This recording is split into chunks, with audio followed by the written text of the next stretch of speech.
اللهم صل وسلم على سيدنا محمد وعلى آل سيدنا محمد اللهم صل وسلم عليه. Assalamualaikum warahmatullahi wabarakatuh. Bismillahirrahmanirrahim. Bismillahi masyaallah, la yasuku khaira illallah. Bismillahi masyaallah, la yasrifu su'a illallah. Bismillahi masyaallah, ma kana min nikmati fa minallah. Bismillahi masyaallah, la haula wala quwata illa billahil aliyyil azim. Alhamdulillah, puji syukur kehadirat Allah Subhanahu wa ta'ala, yang mana pada kali ini kita selalu diberi nikmat oleh Allah Subhanahu wa ta'ala, nikmat yang sangat besar, nikmat yang tiada bandingannya, yakni nikmat di dalam hati sanubari yang selalu taat kepada Allah Subhanahu wa ta'ala. Dan juga kita diberikan nikmat sehat dan diberikan nikmat rezeki, sehingga kita bisa melaksanakan suatu perintah Allah Subhanahu wa ta'ala, yakni sholat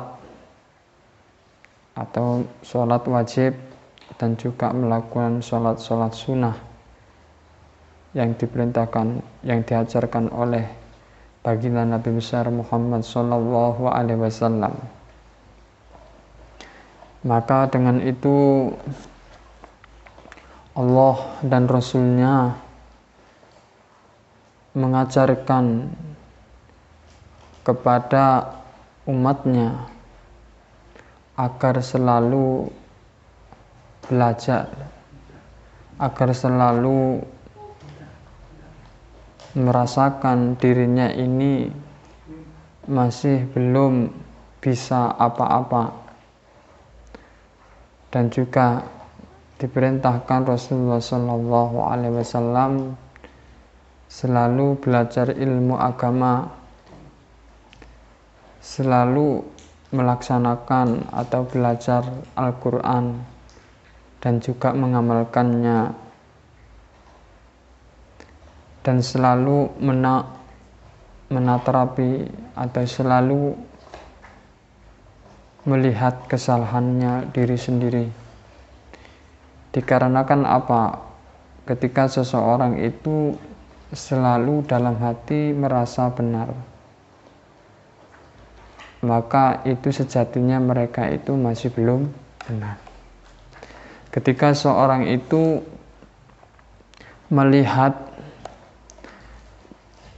merasa dirinya sudah benar, merasa dirinya sudah pintar, maka puncak kehancuran orang tersebut. Maka dengan itu Allah Subhanahu wa ta'ala berfirman dalam ayat Al-Quran Surat Al-Baqarah ayat yang ke-7. A'udzu billahi minasyaitonir rajim. Bismillahirrahmanirrahim. Khatamallahu ala qulubihim wa ala sam'ihim wa ala absarihim ghishawatu wa lahum adabun adim. Khotama, sudah menutup. Allahu, khotamallah, Allah telah menutup. Ala qulubihim, terhadap hati mereka. Wa ala sam'ihim, dan juga pendengarannya. Wa ala absarihim, dan juga penglihatnya. Gisawatun, maka keras. Walahum, hatinya. walahum untuknya adzabun siksa azimun yang nyata, yang besar, yang pedih. Di balik ayat ini telah menggambarkan seseorang telah diberikan peringatan, telah diberikan petunjuk, dan mereka itu tidak mau mengambil petunjuk itu. Hidayah itu selalu dicari. Hidayah itu ibarat pintu. Maka apabila seorang itu tidak mau membuka pintu hidayahnya, maka sampai kapanpun mereka itu tidak bisa mendapatkan hidayah. Dikarenakan hidayah itu sudah seharusnya dijemput, bukan ditunggu. Karena apa? Ketika seorang itu salah paham untuk sik gurung oleh hidayah paling, maka mereka itu kesalahpahaman yang begitu besar. Maka belajarlah hati kita ini merasa melakukan banyak kesalahan kepada Allah, merenungkan kesalahan-kesalahan yang kecil yang kita buat yang lalu, maka Allah Subhanahu wa ta'ala seketika itu akan menghapus dosa. Ketika seorang itu merasa dirinya salah, maka mereka itu sejatinya telah menghilangkan kesombongan di dalam hatinya. Tetapi ketika seorang itu melakukan perbuatan salah, perbuatan mencuri, zina, judi, mabuk, semuanya perbuatan tersebut sudah dilaksanakan dan mereka tidak mau bertaubat, tidak ada harapan dalam dirinya untuk bertaubat, dan juga mereka itu tidak mau mendengarkan kebaikan-kebaikan. Dikarenakan apa? Ketika seorang itu hatinya keras, berkarat banyak dosa, maka untuk melakukan kebaikan itu sangat berat. Ketika hati itu sangat diliputi dosa-dosa yang begitu besar, padahal mereka itu tahu kebaikan itu, padahal mereka itu bisa mendengarkan. Ketika seorang itu banyak dosa, banyak kebohongan, tidak pernah jujur mengatakan, dalam menutupi kesalahannya diri sendiri, maka tidak ada harapan mereka itu menjadi orang yang tawadhu di sisi Allah Subhanahu wa ta'ala. Maka ketika seorang itu kunci Allah sudah ditutup di dalam hatinya, sangat keras hatinya, maka Allah akan menutup hatinya tersebut khotamah. Allah telah menutup. Contohnya orang-orang kafir yang tidak mau menyembah Allah, yang tidak mau berikrar, yang selalu hubud dunya, karahatul maut, takut mati tersebut karena mereka itu tidak mau belajar, tidak mau membandingkan antara hak dan batil, dan tidak mau melihat bahwasanya ajaran Islam itu adalah ajaran Hanif.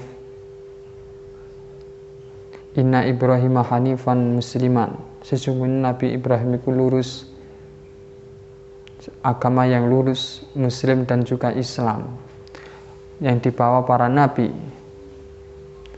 Maka termasuk itu orang kafir dan orang musyrik yang tidak mau mengesahkan Allah, maka orang tersebut khatamallahu ala qulubihim,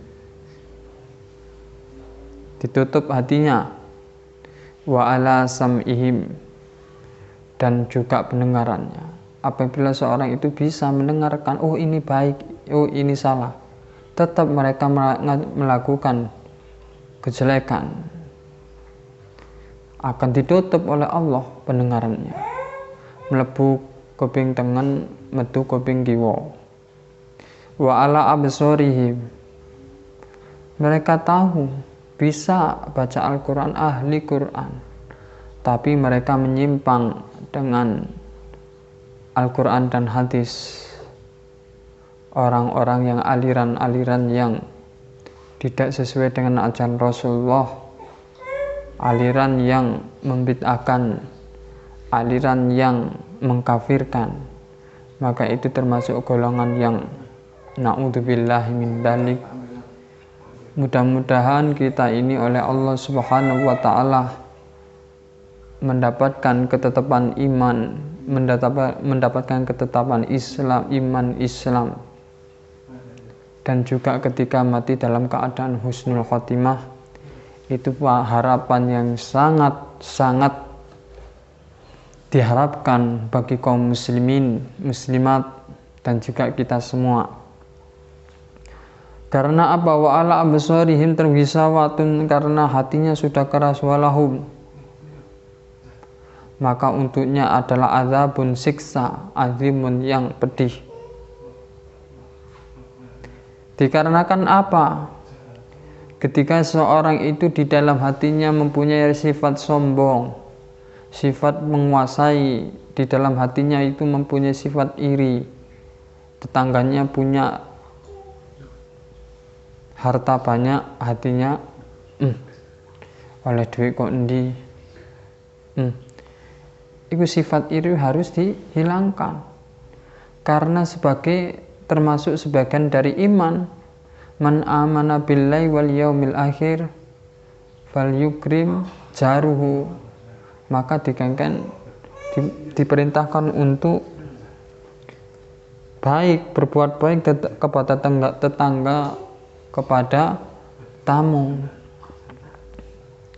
Dikarenakan apa? Ketika orang itu masih melakukan perbuatan-perbuatan seperti orang jahiliyah terdahulu, selalu bertengkar, selalu merebutan harta benda, selalu bunuh-membunuh, selalu tidak akur dengan tetangganya, keluarganya, maka ini adalah suatu perbuatan jahiliyah. Apabila zaman sekarang ini kok masih ada seperti itu, maka itu dinamakan sisa-sisa orang zaman jahiliyah. Apabila seperti itu, orang tersebut di dalamnya hatinya tidak mempunyai kasih sayang, di dalam hatinya tidak mempunyai rasa kasihan kepada keluarga, kepada tetangga, kepada semua orang, maka itu tanda orang itu hatinya sakit. Fi qulubihim maradun, di dalam surat Al-Baqarah ayat 10, maka hatinya itu sakit. Fazadahumullahu marada, maka ketika itu tetangganya diberi kekayaan semakin kaya, maka uang kumang semakin hatinya sakit. Maka dengan itulah keirian masalah rezeki itu adalah seharusnya senang. Alhamdulillah tonggoku duwe omah api, alhamdulillah tonggoku duwe sepeda api, alhamdulillah tonggoku duwe mobil api. Muga-muga ketularan. Ojo golek nandi mangkok mero iso tukungan. Iki selalu suudzon. Inna abdi dzanni abdi bi, kata Allah, sejujurnya aku tergantung prasangka hambaku. Maka selalu husnudzon, yang diajarkan husnudzon kepada siapapun, agar hati ini tidak kerasukan, namanya setan. Was-was di dalam hati, ketika hati itu merasakan kok benci maka segeralah kembali. Oh, iki berarti salah. Di dalam hati harus bersuara seperti itu, hati saya ini salah. Agar apa? Kita itu selalu mendapatkan rahmat, mendapatkan anugerah. Sebagai contoh, ketika seseorang itu wong alim, sama-sama alim, tapi benci kepada orang alim, maka tidak ada harapan sedikit pun anaknya menjadi orang alim. Tetapi orang bodoh tapi cinta kepada ulama, kiai, maka insya Allah ada harapan anaknya itu menjadi anak soleh-soleha. Itu guru kami mengajar seperti apabila ada orang alim harus belajar senang. Jangan ketika hati merasa benci, hilangkan.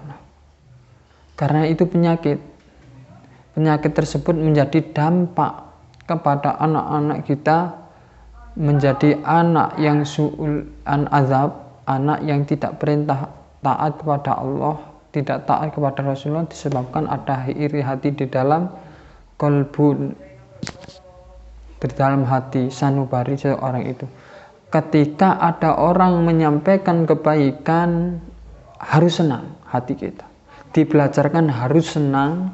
Manusia hatinya sifatnya ingin membuat menjadi orang yang baik, belajar tenang senang. Maka insya Allah laisal marid fil qalbi, maka tidak ada penyakit di dalam hati seorang tersebut.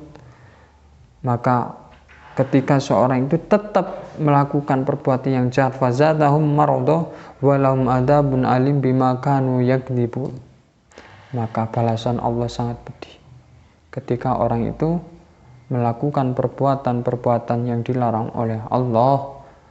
Maka mudah-mudahan kita ini termasuk orang yang belajar menata hati, menghilangkan rasa sombong, menghilangkan rasa benci, menghilangkan rasa suudzon, menghilangkan rasa iri, dengki. Dan mudah-mudahan ini menjadi manfaat terutama untuk saya dan Anda semua. Sekian dari saya, wabillahi taufiq wal hidayah, waliridha wal inayah, afu minkum, wassalamualaikum warahmatullahi wabarakatuh.